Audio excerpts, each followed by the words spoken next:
ke HP, kayaknya HP lebih bagus jaringannya dibanding laptop. Oke. Jadi sharing yang aku mau bawakan ini sebenarnya ada dua, God's timing and our timing. Nah, kita akan belajar dari kisah dalam Yohanes pasal 11. Teman-teman boleh buka Yohanes pasal 11. Nah,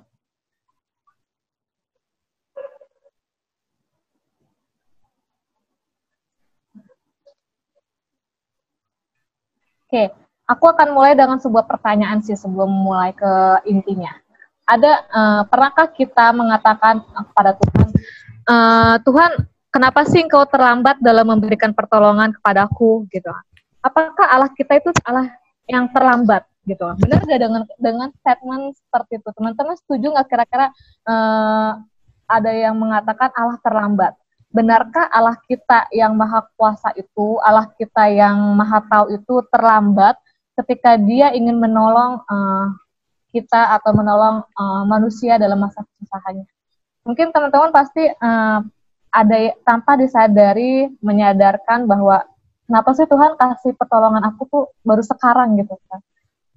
Terus kemarin-kemarin itu kemana aja gitu kan, istilahnya kenapa baru sekarang ketika aku meminta kepadamu, kenapa Tuhan kayaknya kok nggak langsung menjawab doa kita gitu. Pasti kita pernah berkata seperti itu, seakan-akan Tuhan itu terlambat dalam memberikan pertolongan. Tapi di ayat-ayat yang ada di Alkitab tentang janji Tuhan, apakah ada janji Tuhan yang mengatakan bahwa Tuhan kita terlambat? Seringkali kita menyadarkan Tuhan kita terlambat, tapi janji Tuhan ada nggak sih mengatakan bahwa Tuhan itu terlambat? Aku rasa nggak ada gitu kan. Bukan aku rasa sih, udah pasti nggak ada. Gue nggak mau aku rasa gitu. Dari 2 Petrus 3 ayat 9, teman-teman boleh buka, dan ada yang bisa menemukan boleh langsung baca. Dari 2 Petrus 3 ayat 9 aku mau mewakilkan 2 ayat yang mengatakan janji Tuhan.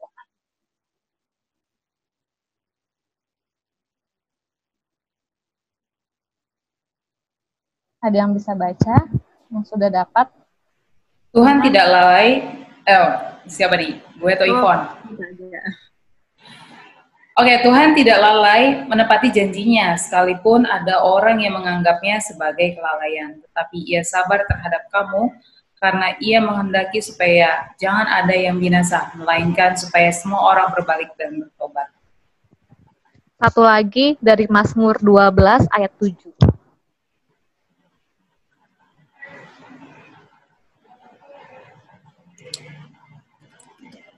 Ayat berapa? 7. Mazmur 12 ayat 7.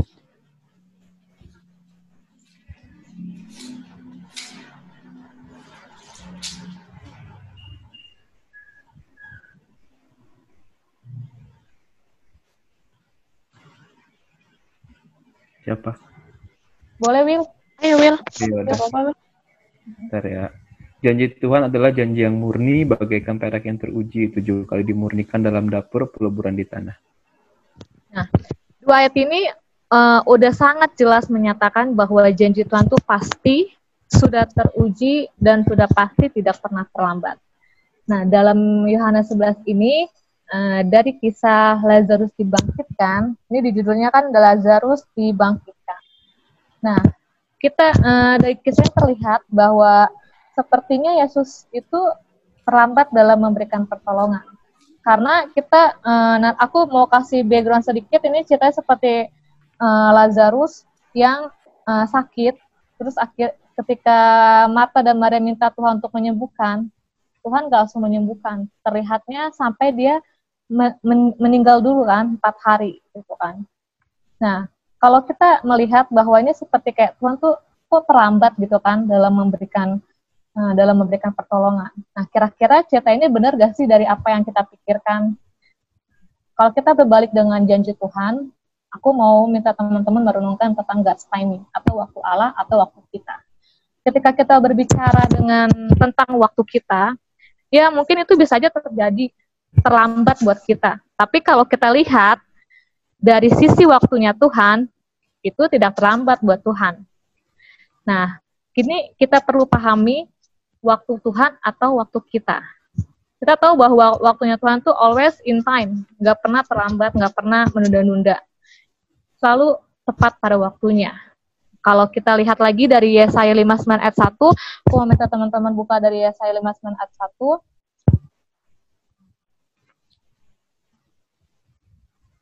Yesaya berapa? 59 ayat 1.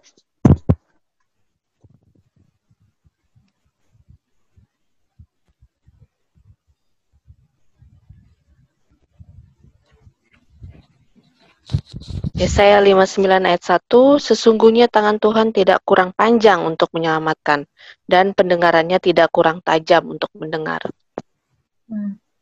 Jadi di sini dibilang bahwa tangan Tuhan itu nggak pendek gitu, dan nggak sulit untuk menyelamatkan manusia. Dan telinga Tuhan nggak tuli untuk mendengar semua teriak minta tolong dari manusia. Jadi kesimpulannya bisa kita ambil dari Yesaya 59 ayat 1 ini bahwa tangan Tuhan cepat menolong dan menjawab. Nah, kita buka lagi dari 2 Petrus 2 ayat 9.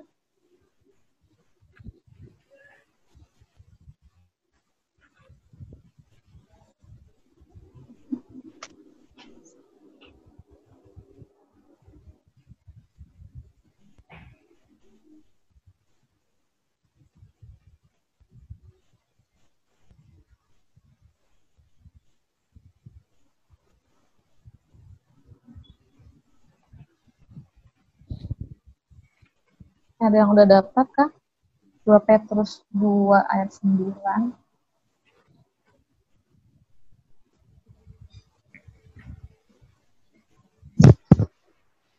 Maka nyata bahwa Tuhan tahu menyelamatkan orang-orang saleh dari pencobaan dan tahu menyimpan orang-orang jahat untuk disiksa pada hari penghakiman. Jadi Tuhan tuh sebenarnya Tuhan tahu kapan waktunya akan tiba. Tuhan tahu kapan Dia akan menyelamatkan orang-orang benar dari pencobaan. Nah, jadi kesimpulan dari 2 Petrus 2 ayat 9 ini mengatakan bahwa Tuhan tahu menyelamatkan orang yang saleh. Nah, pokok penting dari pelajaran kita tuh sebenarnya mengatakan bahwa kesempitan adalah kesempitan bagi manusia. Ada something. Kesempitan bagi manusia adalah kesempatan bagi Tuhan. Ketika manusia sudah kehabisan waktu, sebenarnya justru itulah kesempatan waktu bagi Tuhan dimulai. Cuman ketika manusia ketika manusia masih memiliki banyak waktu, Tuhan sebenarnya susah untuk kerja bagi manusia. Kadang ketika kita sedang bisnis kita lagi lancar, kehidupan kita lagi baik-baik aja, semuanya sedang baik-baik aja, tanpa kita sadari waktu kita sama Tuhan tuh sebenarnya jadi makin berkurang. Dan ketika hidup kita lagi susah, ketika kita lagi emergency, kita butuh pertolongan, sering banget kita malah di situ kita akhirnya lari kepada Tuhan gitu kan. Kayak pengalaman aku yang akhir-akhir ini sebelum ada COVID, aku jarang banget gitu untuk punya spend time lebih banyak waktu sama Tuhan. Tapi ketika masa COVID, justru pencobaan lebih banyak, belajar online dan lain-lain, kayaknya pertolongan tuh nggak ada orang lain yang bisa nolong kecuali sama Tuhan. Dan disitulah aku ngerasa bahwa imanku semakin bertumbuh sama ada COVID. Jadi ada hal baik yang kita dapatkan dari COVID, yang ada kita semakin bertumbuh kan. Kita ikut care group, kita baca firman Tuhan, lebih banyak lagi spend time kita, waktu kita ketika kita selama masa COVID. Nah, kembali lagi di kisah dalam Yohanes 11 ini, teman-teman, apakah teman-teman familiar dengan cerita ini? Pasti mungkin beberapa dikit, pastilah kita ada familiar lah ya dengan cerita ini. Sedikit background-nya lagi bahwa kisah ini tentang Lazarus yang dibangkitkan oleh Yesus. Ia dibangkitkan oleh Yesus setelah 4 hari kematiannya. Jadi dia memiliki 2 saudara perempuan yang bernama Marta dan Maria, gitu. Dan mereka tinggal di Betania. Dalam kisah ini dituliskan bahwa ketika Lazarus sakit, mereka mengirimkan utusan untuk menemui Yesus, supaya Yesus datang ke Betania untuk menyembuhkan Lazarus. Nah, Coba kita baca dari Yohanes 11 ayat 1 sampai 3. Aku minta Ima bisa baca ya. Yohanes 11 ayat 1 sampai 3.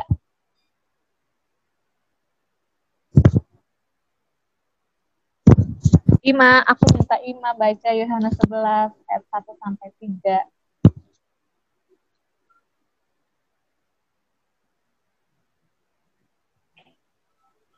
Yohanes 11 ayat 1 sampai 3. Ada seorang yang sedang sakit namanya Lazarus. Ia tinggal di Betania, kampung Maria dan adiknya Marta. Maria ialah perempuan yang pernah meminyaki kaki Tuhan dengan minyak mur dan menyekanya dengan rambutnya. Dan Lazarus yang sakit itu adalah saudaranya. Kedua perempuan itu mengirim kabar kepada Yesus. Tuhan, dia yang kau kasihi sakit. Nah, jadi di sini dibilang bahwa mereka jadi ada utusan yang datang pada Yesus untuk mengatakan kepada Yesus bahwa minta Yesus untuk datang ke Betania karena Lazarus sedang sakit. Pertanyaannya adalah, apakah ketika utusan itu datang nyamperin Yesus, apakah Yesus langsung datang ke Betania, bertemu dengan Lazarus, Maria dan Marta, dan menyembuhkan Lazarus? Kalau dari ayat ini, coba ada jawabannya ada di sini sih, di ayat ini juga, di ayat ke-6. Teman-teman ada yang boleh baca di ayat ke-6.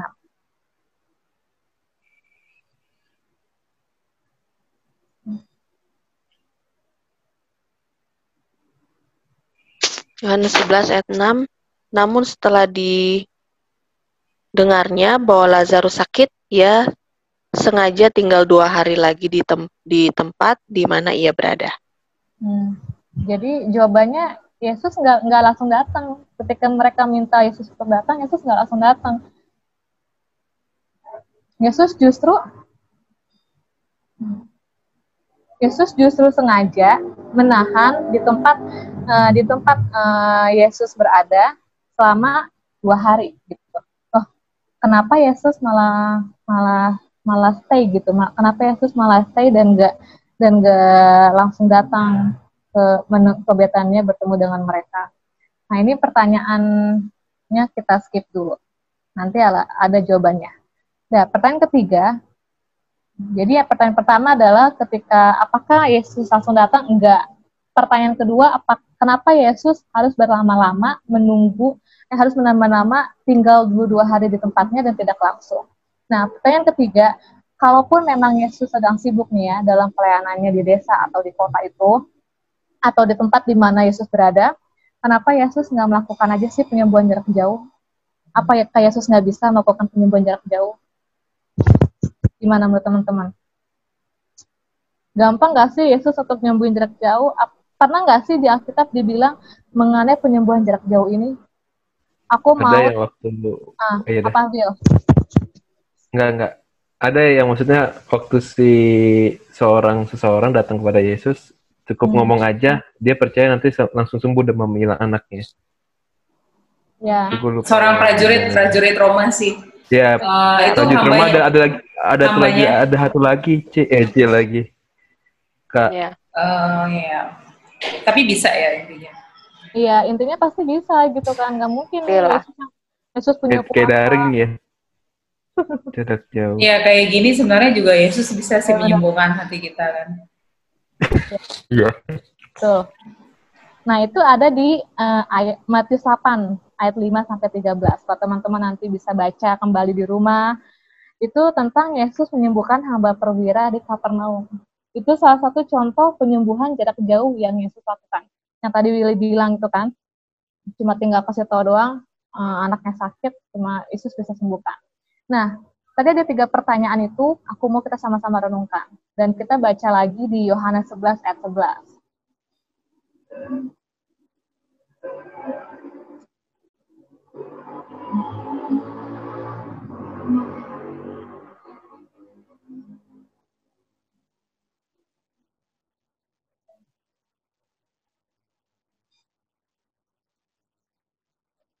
Stefani, boleh baca Yohanes 11 ayat 11 ya. Nah, Steph. Halo kedengaran? Iya, kedengaran Kak Steph. Yohanes 11 ayat 11. Demikianlah perkataannya, dan sesudah itu ia berkata kepada mereka, Lazarus saudara kita telah tertidur, tetapi aku pergi ke sana untuk membangunkan dia dari tidurnya.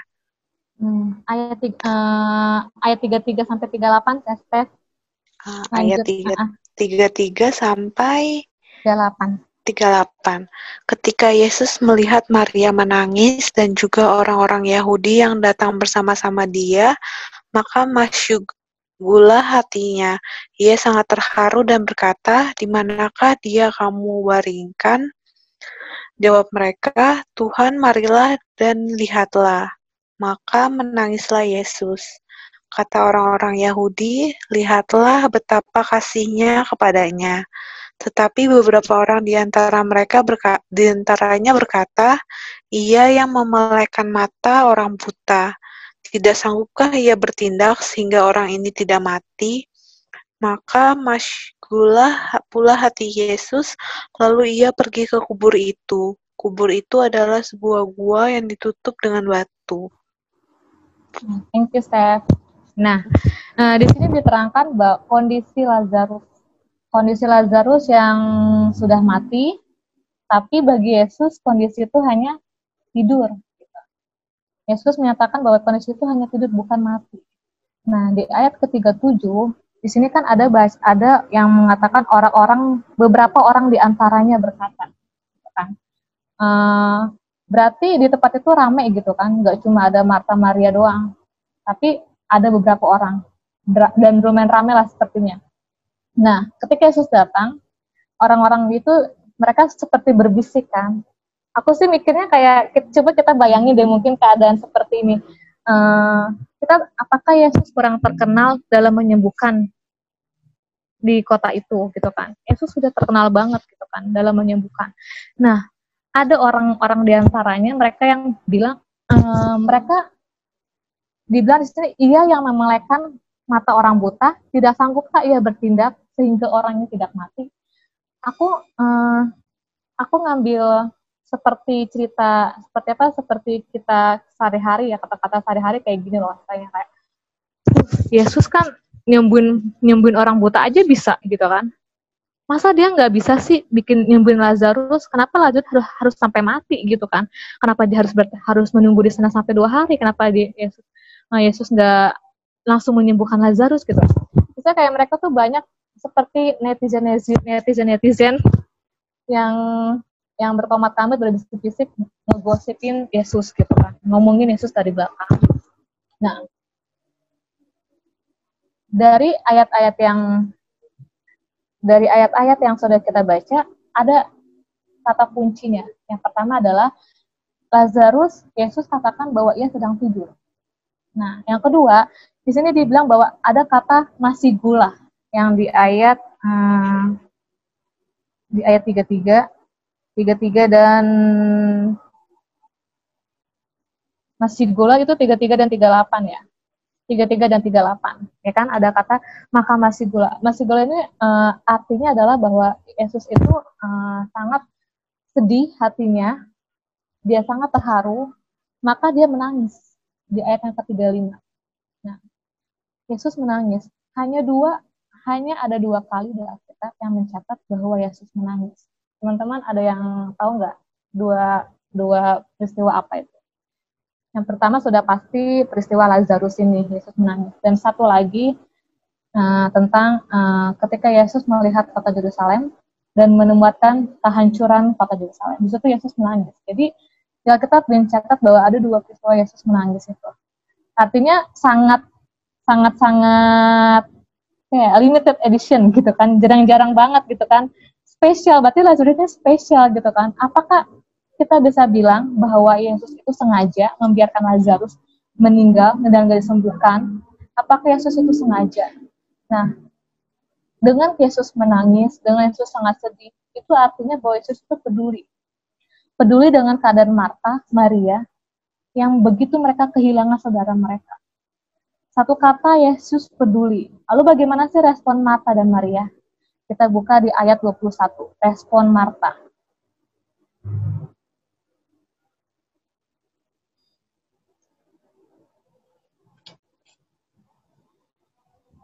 Ada yang bisa membacakannya, langsung aja kalau ada yang nemu, kalau udah dapat.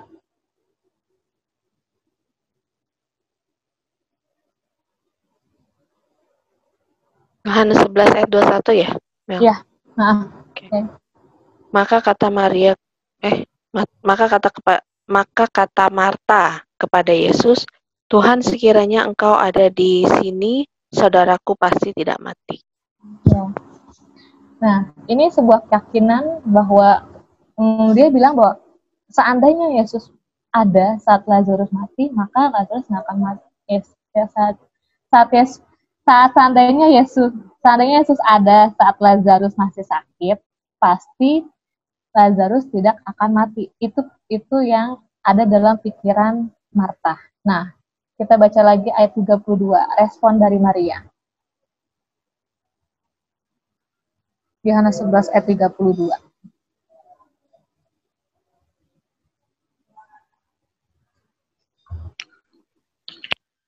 Yohanes 11 ayat 32, setibanya Maria di tempat Yesus berada dan melihat dia, tersungkurlah ia di depan kakinya dan berkata kepadanya, Tuhan, sekiranya Engkau ada di sini, saudaraku pasti tidak mati.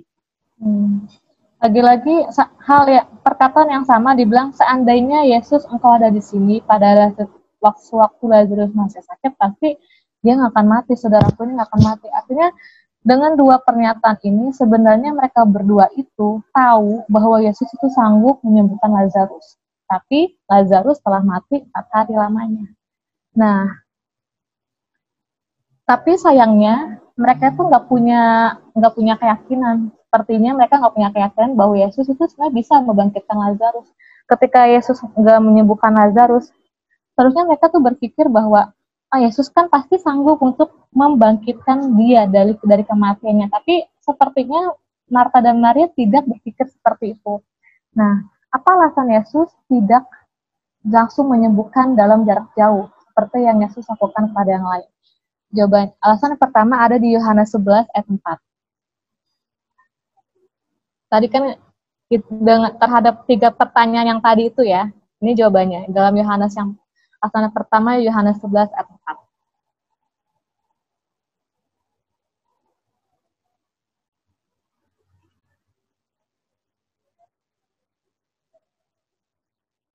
Ada yang bisa baca? Ayat 4. Ketika Yesus mendengar kabar itu, ia berkata, penyakit itu tidak akan membawa kematian, tetapi akan menyatakan kemuliaan Allah. Sebab oleh penyakit itu anak Allah akan dimuliakan. Ya, jadi alasan Yesus nggak langsung menyembuhkan Lazarus adalah supaya karena penyakit itu untuk membawa kemuliaan bagi Bapa dan Anak dan Roh dan Yesus Kristus. Coba kita bandingkan lagi dengan ayat 40.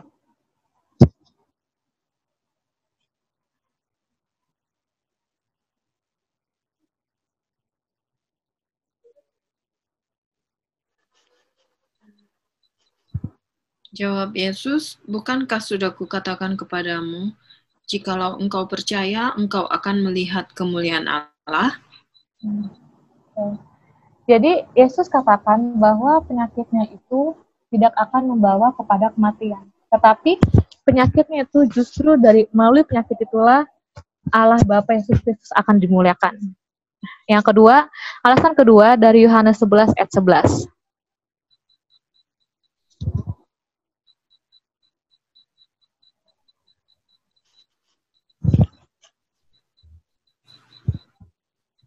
Demikianlah perkataannya. Dan sesudah itu ia berkata kepada mereka, Lazarus, saudara kita, telah tertidur, tetapi aku pergi ke sana untuk membangunkan dia dari tidurnya. Di sini dibilang bahwa Yesus mau melakukan hal yang lebih besar dari apa yang Marta dan Maria minta. Apa sih permintaan Marta dan Maria ketika Lazarus sedang sakit? Dia cuma mau minta kesembuhan. Tapi apa? Tapi Yesus malah membangkitkan Lazarus. Nah, kalau kita lihat untuk keadaan zaman sekarang ya, menyembuhkan orang dengan membangkitkan orang, kira-kira beritanya yang lebih heboh yang mana? Membangkitkan Membangkitkan akan lebih heboh, iya. Kalau kita lihat berita, di sana ada orang yang bisa bangkitin orang mati loh. Itu akan kalah dengan orang yang bisa menyembuhkan. Akan lebih viral dengan orang yang bisa membangkitkan orang mati. Pasti beritanya akan kemana-mana gitu. Dan itulah yang Yesus lakukan. Yesus lakukan, dia ingin melakukan hal yang lebih besar, hal yang lebih dahsyat dari apa yang Marta dan Maria minta. Teman-teman, Tuhan itu terkadang menurut kita terlambat karena Tuhan sebenarnya mau melakukan hal yang lebih besar, lebih dahsyat dari apa yang kita minta pada Tuhan. Jadi Tuhan terkadang kita melihat waktu Tuhan terlambat, tapi sebenarnya hal yang lebih besar dan lebih dahsyat Tuhan sudah siapkan untuk kita. Nah, alasan ketiga adalah dari Yohanes 11 ayat 15.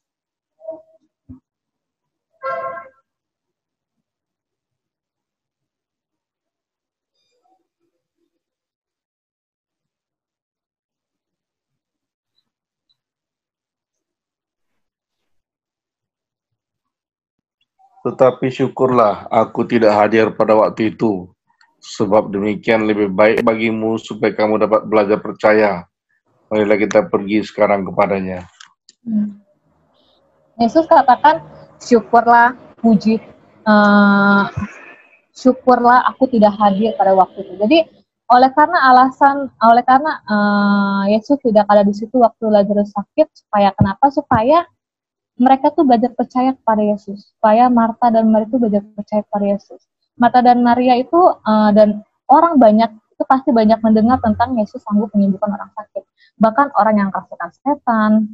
Namun tidak banyak Yesus membangkitkan orang mati. Di Alkitab itu seperti dikit sekali cerita tentang Yesus membangkitkan orang mati. Kebanyakan yang tadi aku bilang menyembuhkan orang sakit, orang yang kerasukan setan, sehingga Yesus tuh mau mendorong Marta dan Maria dan bahkan orang banyak yang ada di situ untuk melihat Yesus itu bukan cuma sekedar punya kuasa untuk menyembuhkan orang sakit, mengusir setan, gitu, menyembuhkan orang yang lumpuh, yang buta, tapi Yesus mau supaya Maria dan Marta dan orang banyak mengetahui bahwa Yesus tuh punya kuasa untuk membangkitkan orang dari kematian. Karena ketika Yesus datang ke dunia, tujuannya adalah untuk apa? Memberikan jaminan keselamatan kehidupan pada siapa saja bagi mereka yang percaya kepada Tuhan.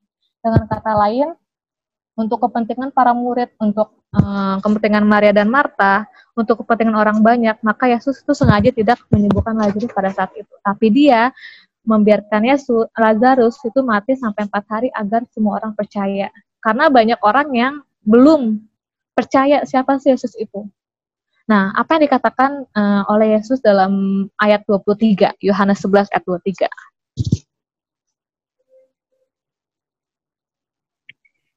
Ya, kata Yesus pada Marta, saudaramu akan bangkit. Ya. Nah, coba kita katakan baik-baik. Dikatakan oleh Yesus bahwa Lazarus akan bangkit. Marta mengatakan memang dia akan bangkit. Di ayat ke-24 ya. Bro Ali bisa baca lagi ayat ke-24. Lanjutannya. 24. Kata Marta kepadanya, aku tahu bahwa ia akan bangkit pada waktu orang-orang bangkit pada akhir zaman.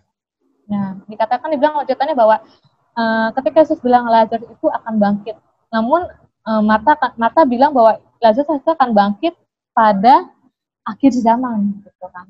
Nah, ini maksudnya apa gitu kan? Di ayat 25 dan 26 jawab Yesus, akulah kebangkitan dan hidup, barang siapa percaya kepadaku, ia akan hidup walaupun ia sudah mati.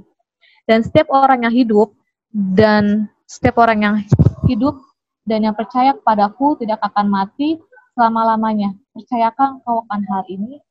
Jawab Marta, ya Tuhan, aku percaya bahwa engkaulah Mesias anak Allah, dia yang akan datang ke dalam dunia. Jadi Marta dan Maria, Yesus bertanya pada Maria, percayakah engkau bahwa akulah kebangkitan dan hidup? Dan jawaban Marta adalah bahwa Marta percaya. Aku percaya bahwa engkau adalah kebangkitan dan hidup. Dengan Tuhan meyakinkan Marta bahwa akan Yesus, bahwa dia adalah kebangkitan dan hidup. Jadi bertambahlah imannya Marta. Nah, apa respon dari Maria di ayat ke-32?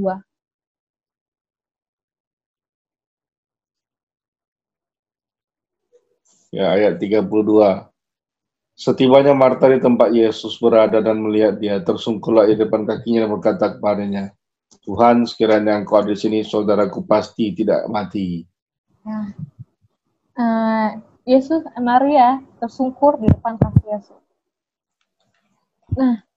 Nah, dari kisah Lazarus ini yang dibangkitkan, kita bisa simpulkan bahwa Yesus ingin mengangkat iman percaya Marta dan Maria dan orang-orang banyak yang ada di sekeliling pada saat itu, supaya mereka tuh melihat bahwa Yesuslah kebangkitan dan hidup.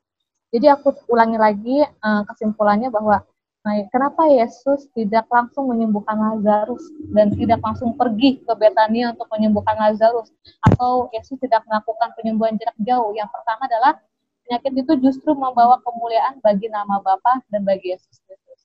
Yang kedua, Yesus mau membangkitkan Lazarus, bukan menyembuhkan. Yesus ingin melakukan yang lebih besar dari apa yang diminta oleh Marta dan Maria. Nah, yang ketiga, Yesus mau supaya Marta dan Maria dan orang-orang yang ada di sana menyaksikan apa yang Yesus akan lakukan. Percaya kepada Yesus sebagai Mesias, Anak Allah, dia adalah kebangkitan dan hidup. Dia mempunyai kuasa untuk membangkitkan orang mati sekalipun. Sebenarnya membangkitkan Lazarus dari kematian itu satu tanda keilahian Yesus. Orang banyak belum yakin siapa Yesus. Orang banyak yang meragukan bahwa Yesus itu anak Allah. Sehingga Yesus harus melakukan sesuatu hal yang membuat mereka yakin. Nah, jadi kata-kata Maria dan Marta yang dibilang bahwa seandainya kau datang, ada kata ya seandainya gitu, seakan-akan mengatakan bahwa Yesus itu sudah terlambat, tapi sebenarnya Yesus itu nggak terlambat. Dan ketika ketika Maria mengatakan seandainya kau sudah terlambat, kita seringkali bilang nggak ada gunanya lagi Tuhan, Tuhan datang sekarang gitu. Maksudnya contohnya ada kita yang mengalami hidup kita, dari kemelut kita, tekanan hidup kita, kesusahan kita. Kadang kita tuh seringkali bilang, ya Tuhan kok datangnya udah terlambat gitu. Ketika aku mohon kepadamu, ini sudah terjadi gitu kan. Aku udah di PHK, bagi mereka-mereka yang mengalami PHK zaman corona saat ini, bagi mereka yang mengalami sakit penyakit corona, bagi mereka yang mengalami penderitaan karena corona, itu pasti banyak sekali dari mereka yang mengatakan bahwa ini Tuhan nggak ada gunanya lagi gitu loh. Ini udah terjadi dalam kehidupan aku sudah begini, sudah susah, sudah menderita, sudah sakit penyakit dan lain-lain. Tapi kalau sebenarnya kita melihat dari kacamatanya Tuhan, bukan dari kacamata kita sendiri, sebenarnya Tuhan tuh nggak menunda-nunda untuk memberikan pertolongan kepada kita. Gitu kan. Jadi kita harus melihat sesuatu dari sisi yang negatif itu dari sisi kacamatanya Tuhan, bukan kacamata kita sendiri. Nah, ketika kita mengatakan tidak ada gunanya lagi, berdoa pada Tuhan tidak ada gunanya lagi, berdoa pada Tuhan, toh saya juga sudah begini, saya sudah hancur, sebenarnya Tuhan tuh nggak menunda-nunda untuk memberikan pertolongan. Pertolongan Tuhan tuh pasti akan tepat, indah pada waktunya. Kita bisa bayangkan nih, kalau misalnya ketika COVID ini kita bisa laluin, kita semakin dikuatkan sama Tuhan, semakin kuatkan iman kita, dan COVID ini sudah berakhir, alangkah nggak bahagianya dan sukacitanya kita yang sudah berjalan bersama Tuhan. Kita bisa melihat bahwa, wah ternyata aku bisa bebas gitu, bisa menjalani masa susah COVID itu dari krisis ekonomi, dari pencobaan kita dalam pekerjaan, dari hal-hal yang membuat kita susah. Kita pasti akan selalu bersukacita, muji-muji Tuhan. Ketika kita melihat dan kita bisa berjalan melalui masa COVID ini dari hal-hal yang susah berjalan bersama Tuhan, maka kita akan selalu muji-muji sama Tuhan. Dan kita tahu bahwa Tuhan itu melakukan hal yang jauh dan lebih besar dan lebih dahsyat dari apa yang kita minta. Aku nggak tahu rencana Tuhan dalam kehidupan aku seperti apa gitu kan. Apakah teman-teman tahu kehidupan teman-teman akan seperti apa? Kita nggak ada yang tahu gitu rencana Tuhan seperti apa. Sama seperti Marta dan Maria, mereka nggak tahu rencana Tuhan itu seperti apa. Ketika mereka minta utusan untuk mereka datang pada Yesus untuk datang, Yesus nggak datang gitu kan. Bahkan sampai Lazarus meninggal pun mereka masih bertanya-tanya, kok harus sampai 4 hari gitu kan. Tapi ternyata ada hal yang luar biasa yang Tuhan akan berikan bagi Lazarus, hal yang lebih besar dan lebih dahsyat untuk Lazarus, sehingga dia akhirnya dibangkitkan. Dan semua orang melihat bahwa wow, Yesus itu punya kuasa untuk membangkitkan. hal yang sangat luar biasa. Dan kalau aku di situ sih paling mungkin cuma wow, ternyata seperti ini jalannya Tuhan gitu kan. Nah, ketika Yesus datang, Yesus memintakan pada Maria untuk mengangkat batu gitu, yang ada di ayat ke-39. Teman-teman boleh buka di ayat 39.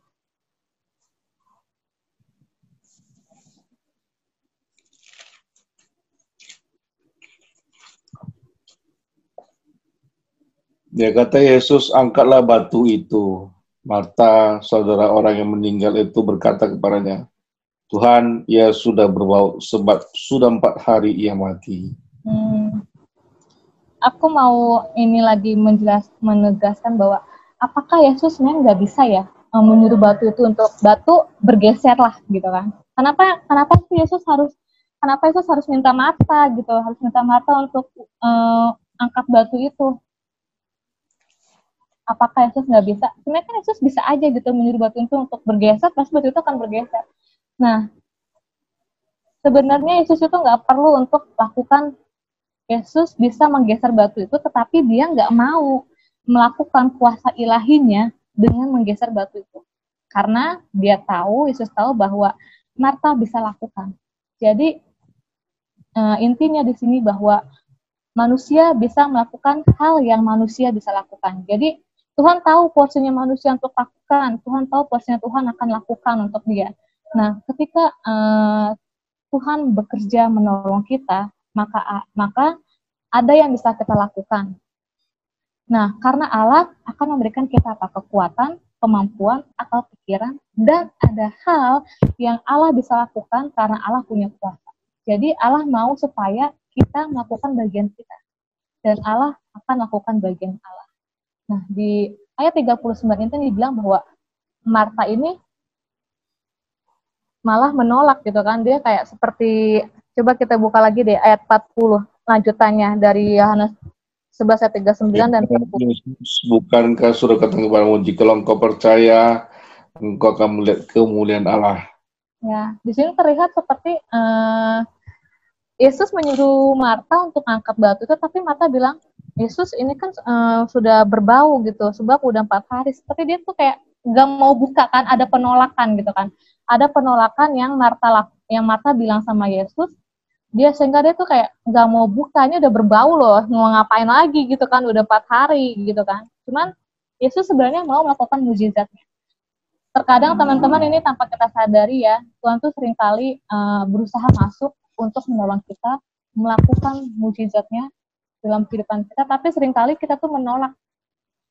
Karena kenapa? Karena kita seringkali membuat Yesus itu seperti seperti mustahil banget sih Yesus bisa lakukan hal yang seperti ini. Karena Marta dan Maria tuh nggak ada dalam pikiran mereka bahwa Yesus bisa membangkitkan Lazarus gitu. Sehingga dia menolak untuk membuka batu itu. Nah, kadang-kadang kita menolak akan Yesus untuk masuk sehingga menolong kita, melakukan mujizat pada kita. Kita kadang selalu mikir, gue udah parah pencobaan gue udah parah banget ya gitu, udah dalam masalah besar. Tapi terkadang tuh kita mikir bahwa di situ tuh kita masih menolak gitu, menolak untuk Yesus menolong kita, masih menolak untuk Yesus melakukan mujizat kita. Padahal sebenarnya tiada mustahil bagi Tuhan untuk bisa Tuhan lakukan hal yang besar dan dahsyat bagi kita. Jadi teman-teman, aku mau tegaskan lagi pada teman-teman bahwa Allah itu sebenarnya nggak pernah terlambat. Dia nggak pernah terlambat dalam melakukan pertolongan bagi kita. Dia selalu sempurna, dia selalu tepat waktu dalam menolong kita dalam menghadapi kesusahan. Mungkin karena corona ini banyak semua orang disusahkan. Kita pun juga disusahkan, aku pun juga merasa disusahkan. Cuma Tuhan mau supaya kita percaya pada Tuhan. Tuhan mau supaya kita tuh melakukan tugas kita, bagian kita, bukan kita, tapi selebihnya kita minta Tuhan untuk menolong kita. Jadi itulah sharing yang bisa aku bagikan pada malam hari ini.